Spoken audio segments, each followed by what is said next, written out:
안녕하세요. 저는 젊은 나이에 암에 걸렸지만 희망을 잃지 않고 열심히 살아가고 있는 여자입니다.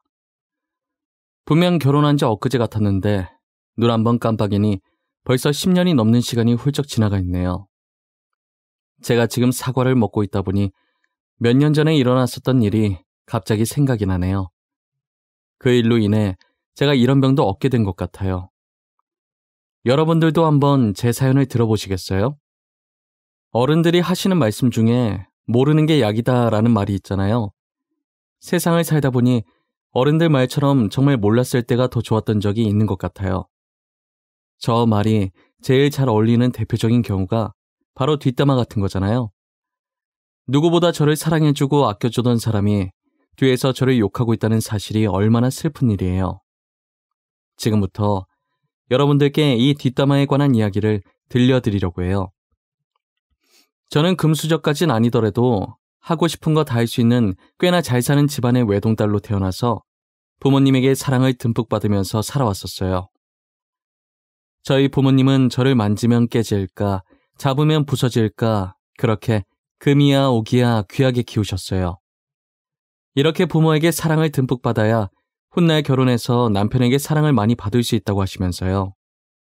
저도 사춘기 시절 반항을 한 적이 있는데 부모님께서는 단 한 번도 소리치거나 손을 올린 적이 없었고 늘 따뜻하게 안아주시면서 왜 이런 행동을 하면 안 되는지 차근차근 설명해 주셨었어요.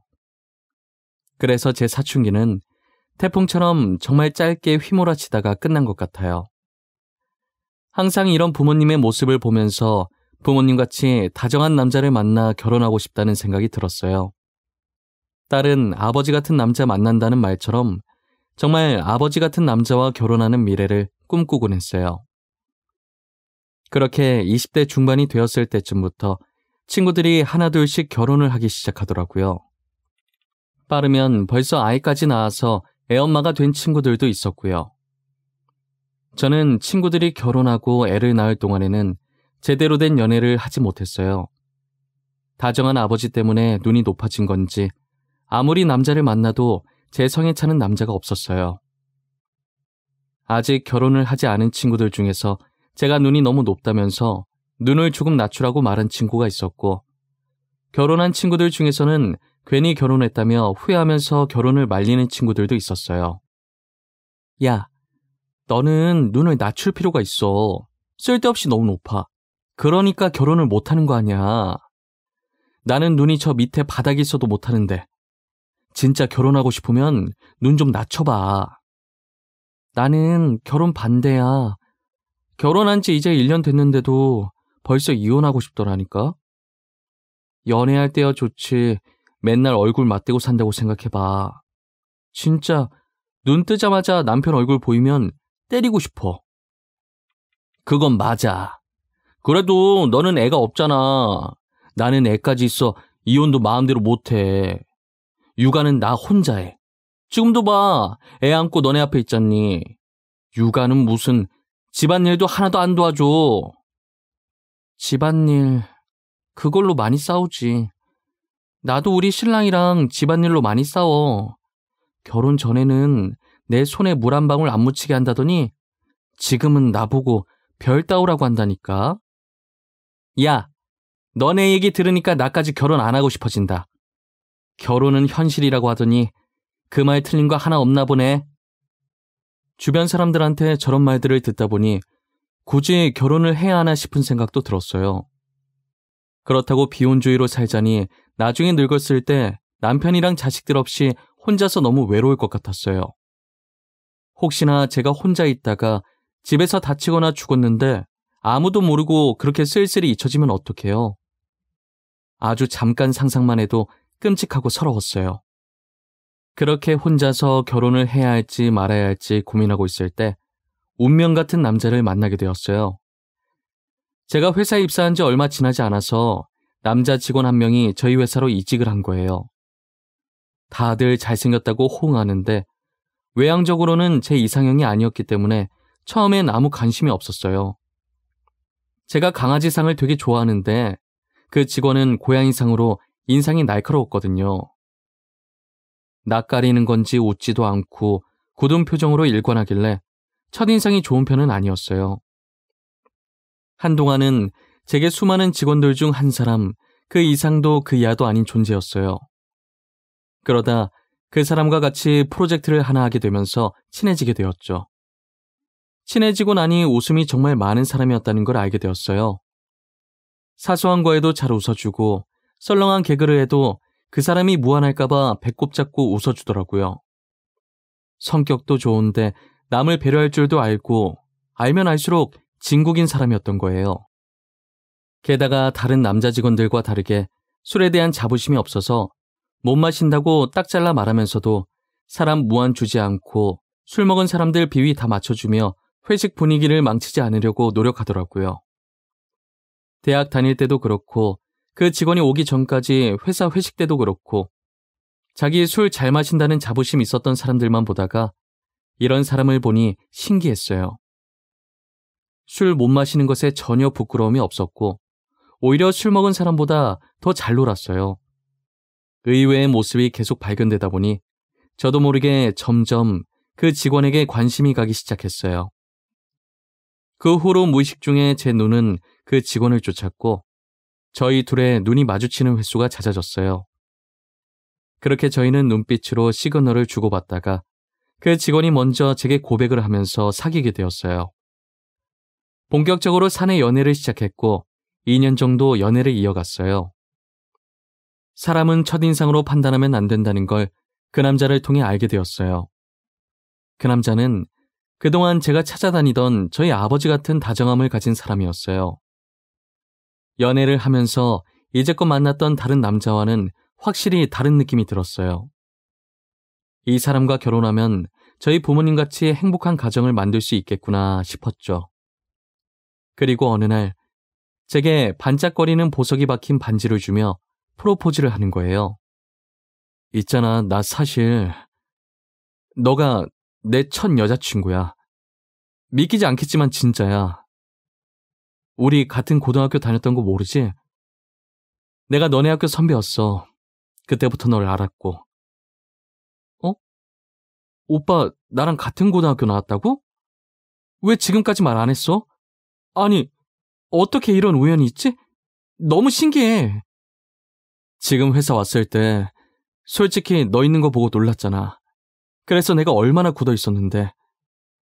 네가 내 첫사랑이야. 그리고 첫 여자친구고. 이제는 나의 처음이자 마지막 신부가 되어줄래? 당연하지. 오빠도 나의 처음이자 마지막 신랑이 되어줘. 그리고 내 앞에 나타나줘서 고마워. 우리 진짜 잘 살자. 이 남자와의 첫 만남은 회사가 아니라 고등학교 다닐 때부터였어요. 고등학교 다니면서 저를 처음 보고 그때부터 저를 잊지 않아줬다는 게 너무 감동이었어요. 저는 이 남자에게 내 평생을 맡겨도 되겠다는 생각이 강하게 들었어요. 제가 어떤 길을 걷게 되든 이 남자와 함께 걸으면 꽃길이 되겠구나 싶었습니다. 프로포즈를 받은 후 저희 나이가 결혼 정년기에 접어들면서 빠르게 일을 진행하게 되었어요. 제일 먼저 과일 바구니 하나씩 들고 양가 부모님께 결혼 허락을 받으러 다녔죠. 그 뒤로 상견례를 하고 신혼집과 혼수를 양쪽 집안에서 각각 맡아서 하기로 하고 결혼식 때 드는 비용들은 저희가 모은 돈으로 하기로 일을 진행해 나갔어요. 결혼 준비하면서 많이 싸우는 커플들을 봤는데 저희는 그런 게 전혀 없었어요. 사소한 것 하나까지도 서로 의논하고 둘 의견의 중앙점을 맞추려고 노력했어요. 결혼식의 주인공은 신부라며 배려심 깊은 남편 덕분에 거의 제 의견에 맞추긴 했지만요. 결혼 후에도 남편은 연애할 때와 변함없이 배려심이 깊었어요. 남편만큼이나 저희 시부모님도 되게 성격이 좋으신 분들이었어요. 주변에서 시부모님과 마찰을 빚는 경우를 많이 봤는데 저는 그런 거 하나도 없었어요. 저를 친딸처럼 아껴주셔서 오히려 제 발로 시댁에 찾아가는 경우가 많았거든요. 제가 시댁에 가면 두 팔 벌려 안아주시는 건 기본이고 늘 제가 좋아하는 음식을 준비해 놓으세요. 집에 갈 때도 빈손으로 가는 거 아니라며 양손 가득 바리바리 싸주시고요. 제 얘기를 들은 주변 친구들은 결혼 정말 잘했다고, 남편도 다정한데 어떻게 시부모까지 다정하시냐고 부럽다면서 자기 남편과 시댁을 비교하기 바빴어요. 저도 친구들 반응에 괜히 우쭐거려지면서 결혼을 잘했다는 생각을 했어요. 저는 시어머니께서 정말 좋으신 분이라 같이 팔짱 끼고 쇼핑을 다닐 정도로 친해요.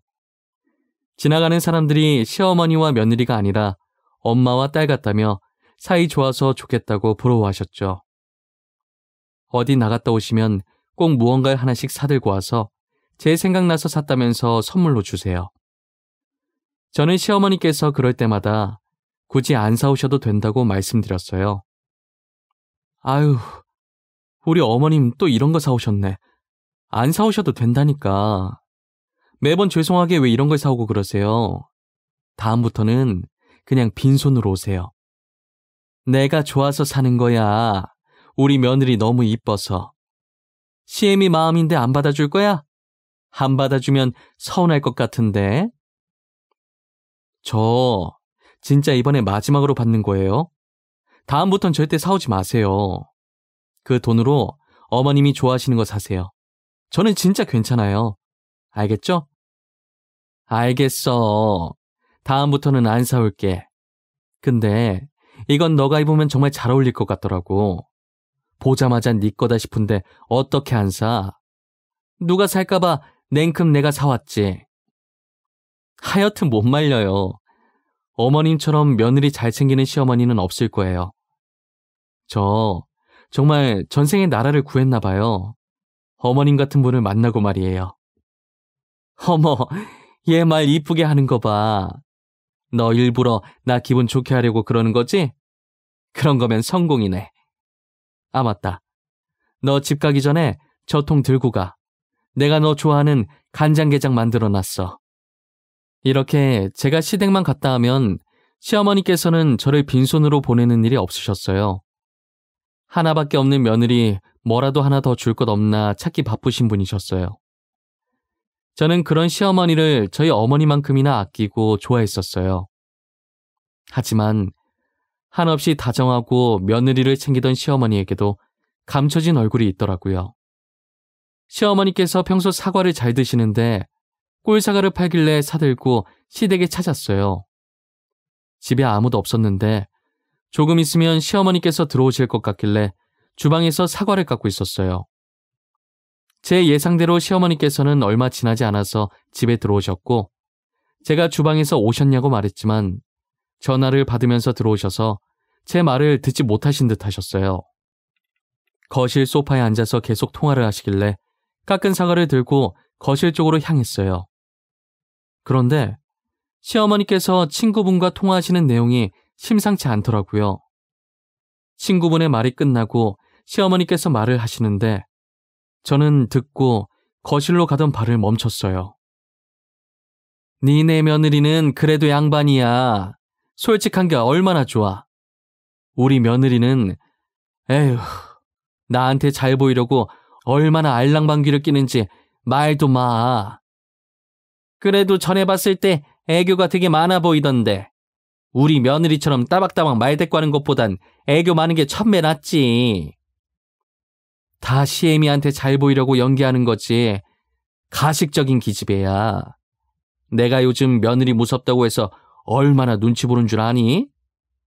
맞아. 진짜 옛날이랑은 비교도 못하지. 우리 때는 누가 시애미한테 대들어. 말 대답하는 순간 바로 뺨 날라가지. 그래도 돈 잘 버니 용돈은 두둑이 주더라. 가방도 하나 사주고.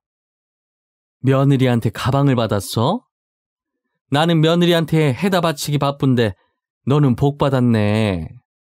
아니, 내가 사주면 돌아오는 게 있어야 하는데 용돈 말곤 주는 게 없어. 이게 말이 되니? 저는 시어머니 말을 듣다가 제 욕인 걸 알고 충격받아서 들고 있던 접시를 떨어뜨렸어요. 접시 떨어지는 소리에 시어머니는 깜짝 놀라서 소리 들리는 쪽으로 고개를 돌리더니 저를 발견하고 귀신이라도 본 사람처럼 소리를 지르더니 통화를 종료하더라고요. 방금 뭐였냐고 당장이라도 따지고 들고 싶었지만 이 상황이 너무 황당해서 말도 안 나왔어요. 시어머니도 황당해서 아무 말도 못하고 있길래 주방에 들어와 가방을 챙겨서 그대로 나와버렸어요. 저는 집에 가서 남편에게 시댁에 있었던 일을 말해줬지만 남편은 믿지를 못했어요. 그럴 만도 한 게 그동안 시어머니와 제 사이가 너무 친해 보였거든요. 그렇게 저를 챙기던 시어머니가 갑자기 제 뒷담을 했다고 하는데 어떻게 믿을 수 있겠어요? 직접 들은 당사자인 저도 믿고 싶지 않은데 말이죠. 남편은 시어머니께 전화해서 진짜 그랬냐고 따지고 들었고 시어머니는 곳에 일렀냐며 소리쳤어요. 시어머니께 확인 사살당하니 남편도 저 못지않게 황당해 하더라고요. 남편은 도대체 시어머니가 왜 저러는지 이해가 안 간다고 미안하다고 대신 사과를 했어요. 앞으로 시어머니를 어떻게 봐야 할지 모르겠다고 했더니 남편도 난감해 하더라고요. 시어머니께서는 이젠 들킨 김에 대놓고 저를 구박하기로 마음먹은 건지 가족들이 있든 말든 자기 할 말만 하기 시작했어요. 이제 너도 다 아니까 연기는 치워치우마. 전에 들었지? 다른 며느리들은 시애미한테 가방도 사주고 한다는데 너는 뭐하니? 아이고 유치해라. 당신은 나이가 몇 갠데 며느리한테 가방 타령이야. 다른 며느리는 무슨 가방을 사줬다던? 그 깎가방 내가 사줄게. 당신은 끼어들지 마세요. 내가 그동안 쟤한테 해준 게 얼만데. 그리고 용돈도 다른 집 며느리는 매달 100만 원씩 준다던데 우리는 겨우 30이 뭐니 30이. 우리가 돈을 안 버는 것도 아니고 아직 내가 돈 버는데 무슨 용돈 타령이야. 30만 원도 많구만. 별걸로 다 10이네 이 할망구는. 아가, 내가 미안하다. 바쁜 애 잡아놓고 이러고 있네. 시어머니는 저를 시댁으로 불러서 매번 이렇게 유치하게 선물 타령, 용돈 타령을 하셨어요. 그럴 때마다 시아버지께서 시어머니 말에 딴지를 걸며 저를 도와주셨고요. 한두 번이면 모르겠는데 정말 시도 때도 없이 시댁으로 호출시켜서 저러셨어요. 집에 가서 남편한테 말하면 한두 번은 시어머니한테 화내다가 이젠 신경도 안 쓰는 거예요. 자기가 나서서 고쳐질 거였으면 진작에 고쳐졌을 거라고 아예 포기한 거죠. 선물을 해주고 치우자 싶은 생각에 선물 사드리면 싸가지 없이 선물만 덜렁 보냈다고 화내시는데 도대체 제가 어느 장단에 맞춰야 할지 모르겠더라고요. 어떤 선물을 하든 이것도 싫다 저것도 싫다 하시는데 도대체 뭘 바라시는 건지 감도 안 잡혔어요. 저는 시어머니 때문에 스트레스 받아 하루하루 살이 빠져가기 시작했어요. 그러다 속이 단단히 탈이 났는지 먹기만 하면 다 토해내게 되더라고요. 몸이 갈수록 안 좋아져서 검진을 받게 됐는데 갑상선암 판정을 받은 거예요. 암 판정뿐만 아니라 임신 3주차라는 판정도 받게 됐어요. 환자분, 현재 갑상선암이 꽤 많이 진행되고 있는 상태네요. 당장 혹제거 수술을 하셔야 하는데 지금 임신까지 한 상태라서 임신 중단을 하고 바로 수술을 하셔야 할 것 같아요. 네? 선생님, 그게 무슨 말씀이세요? 암이라니. 게다가 제가 임신 중이라고요? 임신 3주차네요. 하지만 안타깝게도 아이를 포기하고 지금 당장 수술 날짜를 잡아야 할 것 같아요. 환자분 같은 경우에는 다행히 다른 곳에 전이는 안 된 것 같은데 지금 암 진행 상태가 빠른 편이거든요. 임신 중단 말곤 방법이 없는 건가요? 임신을 한 상태에서 치료는 못하는 건가요? 엄마가 어떻게 아이를 포기해요? 저는 절대 포기 못해요, 선생님. 죄송합니다. 지금 현재 환자분 상태를 봐선 임신 중단밖에 방법이 없어요. 아니면 환자분이 위험해지세요. 다른 곳 전이 안 됐을 때 빨리 혹을 제거해야 해요. 저는 별다른 방법이 없다고 해서 임신 중단을 하고 수술을 진행할 수밖에 없었어요. 남편도 의사 말에 따르자고 아이는 또 가지면 되니까 일단 저부터 살아달라고 부탁하더라고요. 제가 이렇게 혼자 아파서 말라갈 동안 자신이 신경 못 써줘서 미안하다고 아이보다 제가 더 중요하다면서 제발 아이 포기하고 수술 받자고 우는 거예요. 저는 남편 우는 모습에 같이 따라 울면서 알겠다고 그렇게 하겠다고 했죠. 그렇게 저는 혹 제거 수술을 무사히 마치고 회복실로 옮겨졌다가 일반 병실로 갔어요. 의식을 차린 뒤 의사 선생님과 목소리가 잘 나오는지 간단히 테스트를 하고 누워 있었어요. 남편의 손을 잡은 채 가만히 천장을 보면서 눈만 깜빡깜빡 거리고 있었는데 병실 문 여는 소리가 들리더니 시어머니께서 들어오시더라고요. 일어나. 목 수술한 거지 팔이랑 다리 수술한 거 아니잖아. 오늘 제사 있는 거 잊은 거야? 제사 음식 만들어야 하니까 얼른 일어나. 어머니, 진짜 미치신 거예요? 아픈 사람한테 지금 뭘 시키는 거예요? 진짜 왜 그래요? 어머니, 원래 이런 분 아니셨잖아요. 제발 정신 좀 차리세요. 이 사람 수술하고 이제 막 병실에 왔어요. 우리 손주 죽여놓고 뭐 이쁘다고 누워있어. 너 당장 안 일어나? 우리 피덩이 같은 손주 죽이고 너 혼자 사니까 좋니? 어? 좋냐고? 아, 뭐야? 사돈, 지금 아픈 사람 병실에서 이게 뭐하는 짓이에요? 어디서 이렇게 못 배운 티를 내는 거예요? 당신은 사람도 아니야. 이 물도 당신한테 아까워. 언제 오신 건지 친정어머니께서는 병실에 있던 물병 뚜껑을 열어서 시어머니 머리 위로 부어버렸어요. 친정어머니께서 오신 줄도 모르고 막말을 하던 시어머니는 물을 맞고 친정어머니 쪽으로 고개를 돌리고 저희 어머니와 눈이 마주치자 소스라치게 놀라더라고요. 어머니는 그래도 분이 안 풀렸는지 옆에 남은 수액거리를 들고 시어머니를 위협했어요. 친정어머니께서 무서운 표정으로 자신에게 다가오자 시어머니는 기겁을 하며 병실을 나갔어요. 처음 보는 어머니의 환한 모습에 놀라서 저는 눈만 꿈뻑거렸고 남편은 대신 사과하기 바빴어요.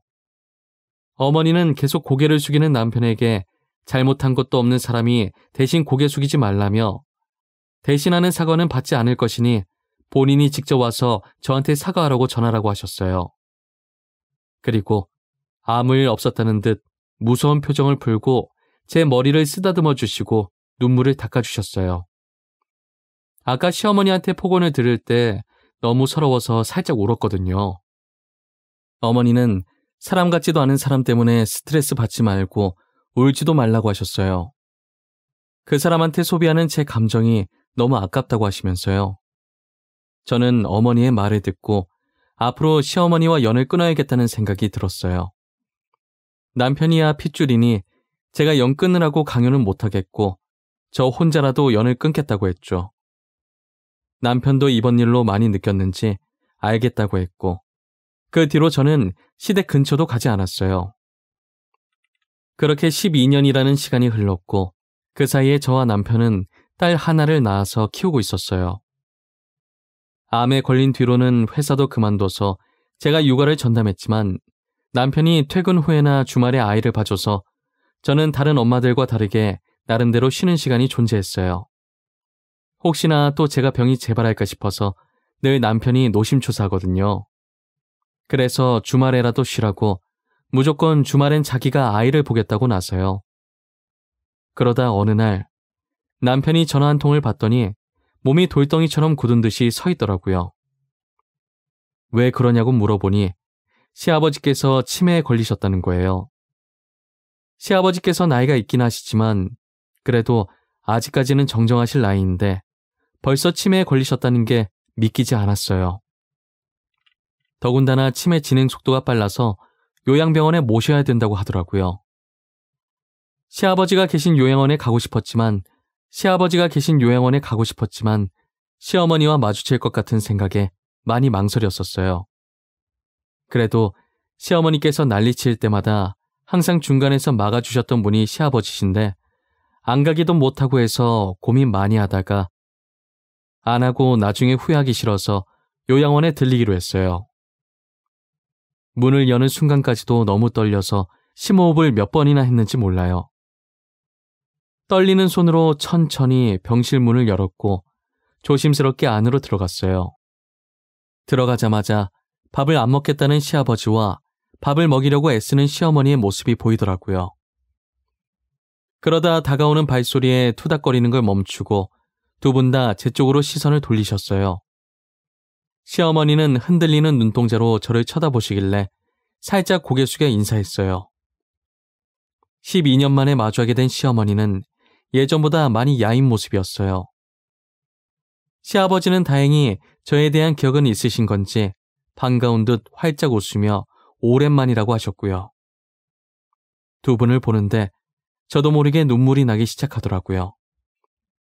시아버지께서는 침대에서 내려와 제게 천천히 다가오시더니 울지 말라고 토닥거려 주시고 시어머니께서는 몸을 뒤로 돌려 조용히 저와 같이 눈물을 훔치셨어요. 독하게 시댁과의 연을 끊어냈다고 생각했는데 막상 나이 드신 시부모님을 마주하고 보니 여러 가지 감정들이 뒤섞였던 것 같아요. 조용히 눈물을 훔치시던 시어머니께서도 제게 다가와서 활짝 웃으면서 반겨주시더라고요.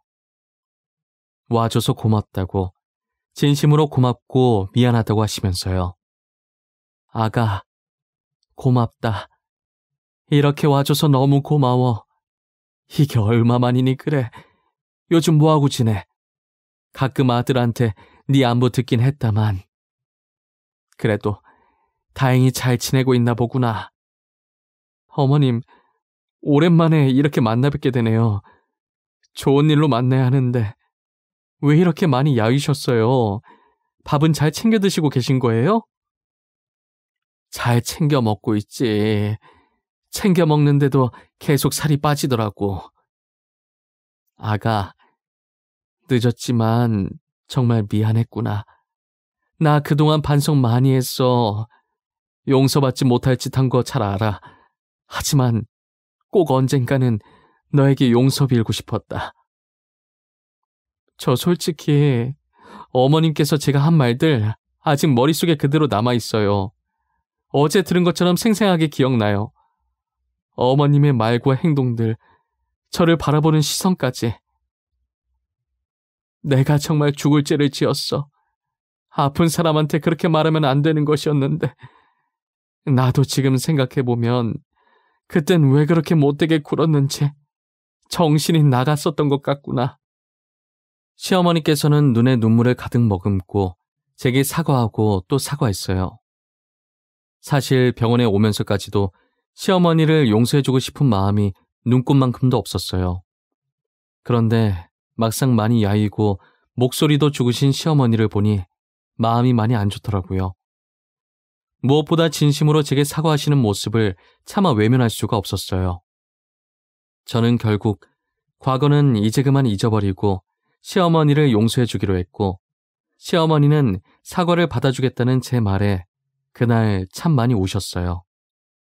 가끔 시아버지를 제게 맡기려고 용서를 구하신 건가 하는 나쁜 생각이 들긴 했어요. 하지만 시어머니께서는 제게 시아버지 병문안 오라는 얘기도 일절 하지 않으셨고 남편과 제가 일하느라 바쁘니 꿋꿋하게 혼자서 시아버지 병간호를 하셨어요. 지금은 시어머니께서 예전처럼 저를 친딸같이 잘 챙겨주세요. 평소에 질투라곤 눈 씻고 찾아봐도 없는 남편이 질투할 정도로 저만 이뻐하시고 챙겨주시죠. 뭐 하나라도 생기면 남편을 불러서 제게 가져다 주라고 하시는데 매번 심부름꾼으로 불려가는 남편이 투정을 부리면 사정없이 등짝을 때리셨어요. 어머니, 그냥 집사람 보고 오라고 하면 되잖아요. 퇴근해서 집 가는 길에 가져가면 되는데 내가 심부름꾼도 아니고 둘이 괜히 화해해서 엄한 나만 피곤해졌어요, 진짜. 예, 지훈이 애미는 일하느라 피곤할 것 아니야. 아픈 사람을 굳이 못하러 여기까지 오라고 해. 네 말대로 네가 퇴근해서 집 가는 길에 잠깐 들러서 가지고 가면 되는 거지. 어머니, 집사람 완치받아서 괜찮아요. 그리고 저는 가끔 둘이 연 끊고 지냈을 때가 훨씬 좋았던 것 같아요. 그냥 두 사람 한 번 더 싸워서 다시 연 끊으면 안 되나?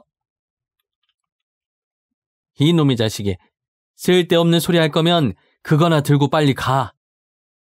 졸지의 남편은 저의 심부름꾼이 되었고 저는 시어머니께 공주님 대접을 받으며 살고 있어요. 그동안 한 번도 못 봤던 손녀한테 못 해줬던 것도 다 해줄 거라면서 제 딸을 얼마나 이뻐하시는지 몰라요.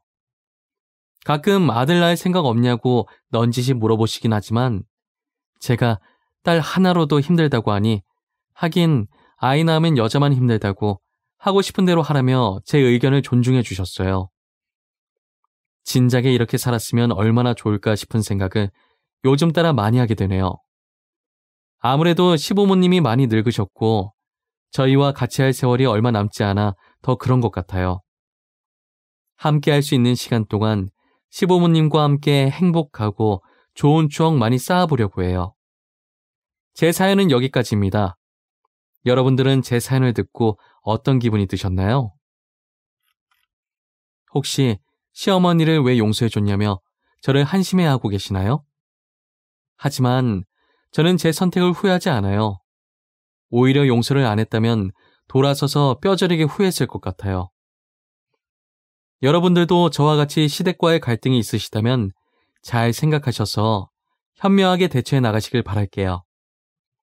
제 사연 들어주신 모든 분들, 저보다 행복한 일 많이 생기시길 바라고 늘 건강하시길 바랄게요.